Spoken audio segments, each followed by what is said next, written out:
Bonjour Mariana Ladré, bienvenue. Bonjour. Vous êtes styliste, designer de mode basée à Paris, fondatrice de la marque qui porte votre nom. Comment est née cette idée assez géniale, un peu dingue, d'utiliser des bouées de plage comme matière première ? Alors en fait, je viens du Sud et j'ai beaucoup passé mon enfance à la plage. Et puis il y a 1 an et demi, 2 ans presque, j'ai vu pour la première fois, mon cerveau a réalisé qu'il y avait une bouée dans une poubelle. Et je me suis dit, ça pourrait être pas mal quand même pour des sacs. C'est waterproof, c'est coloré et tout, mais c'est du plastique quand même. Et après, j'ai découvert que c'était pas recyclable. Comme matière, c'est du PVC fabriqué très loin, etc. Et du coup, je me suis dit que ça pouvait être la bonne façon de réutiliser un matériau comme ça. Et de donner à cette matière non recyclable une seconde vie. Mais alors, vous la trouvez où, cette matière première ? Parce que vous ne faites pas les poubelles des plages du Sud, donc comment vous fournissez ?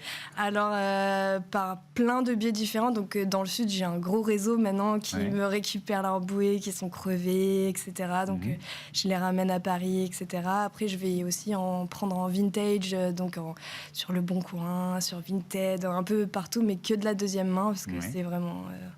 aligné à l'intérieur. Et après, maintenant, ce qui est assez incroyable, c'est que j'ai beaucoup de messages sur Instagram ou sur les réseaux sociaux de gens qui bonjour, notre crocodile est mort cet été, on aimerait lui donner une deuxième vie, est-ce que ça vous intéresse ? Donc ça commence à prendre assez... Et est-ce qu'il y a des partenaires un peu plus industriels ou institutionnels ? Et là, on est en train de commencer à mettre en place des partenariats avec des marques de fabricants de bouées et aussi des magasins de revente qui vendent du matériel de jardin, etc. et qui voudraient faire des opérations de récupérage de bouées crevées.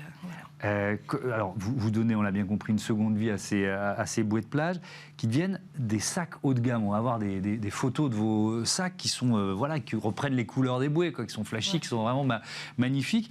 C'est de l'artisanat. Ça vous demande combien d'heures de travail chaque sac ? J'imagine que ça dépend de la complexité, de la taille, etc. Mais ça vous demande combien d'heures de travail ? Ça demande entre 19 et 25 ou plus d'heures, en fait, parce que chaque pièce est unique. En fait, on récupère les bouées, on les nettoie, on les découpe, on les repasse. Ça prend ça se repasse ? On les repasse avec des couches de tissu entre, donc pour pas que ça colle au fer, etc. Et puis il faut la bonne température pour pas que ça brûle, pour pas que ça... Enfin voilà.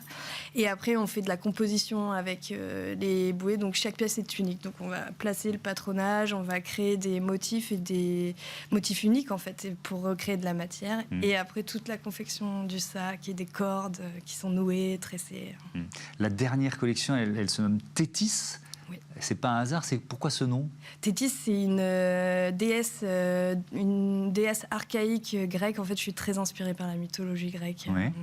Je suis moitié chypriote et j'imagine que ça aide un petit peu aussi à être inspirée de là-bas. Et en fait, c'est une divinité marine qui est de la fécondité de la mer et je trouvais ça très beau en fait d'avoir les bouées, le plastique, Comment c'est quoi votre mode de distribution ? On les trouve comment, vos sacs ? Sur mon site internet.